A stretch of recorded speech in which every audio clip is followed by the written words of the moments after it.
એક મસ્ત વાર્તા, એક પરિવાર જેમાં એક વૃદ્ધ દાદા, પતિ પત્ની અને એક નાનો દીકરો, આટલા લોકો રહેતા હતા.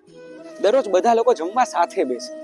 હવે વૃદ્ધ દાદા, એની ચમચી એનાથી ધ્રુજી જાય, કારણ કે એની અવસ્થા એવી હતી.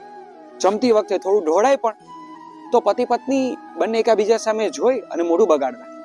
ધીમે ધીમે એવું નક્કી કર્યું કે દાદાને એમના રૂમમાં આપણે જમવાનું આપી દઈએ.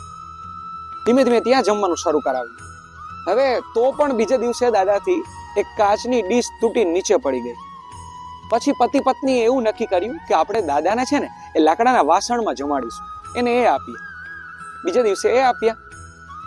એના પછીના દિવસે એનો દીકરો સવારમાં છે ને કંઈક લાકડાની વસ્તુઓ બનાવી રહ્યો હતો. તો સહજતાથી પિતાએ પૂછ્યું કે તું આ શું કરે છે? ત્યારે દીકરાએ સાહેબ જવાબ આપ્યો કે પપ્પા, હું છે ને લાકડાના નાના નાના વાસણો બનાવું છું. તો પિતા કે આપણે કે એની શી જરૂર છે? તમે લોકો એ કે જ્યારે વૃદ્ધ થશો તો તમારાથી પણ ડીશ તૂટી જશે ને, તો ત્યારે તમને મારા આપવામાં કામ આવશે ને, એટલા માટે હું બનાવું છું. સાહેબ, આ ઘટના આપણને ખૂબ જાજુ શીખવે કે બાળકોને જે ભણાવો ને એમાંથી નથી શીખતા, જે આપણે જે રેગ્યુલરમાં કામ કરીએ છીએ ને એમાંથી વધારે એ શીખે છે.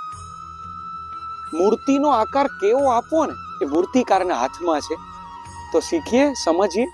જો વાત ગમી હોય તો લાઈક, શેર ને સબસ્ક્રાઇબ કરો. Thank you.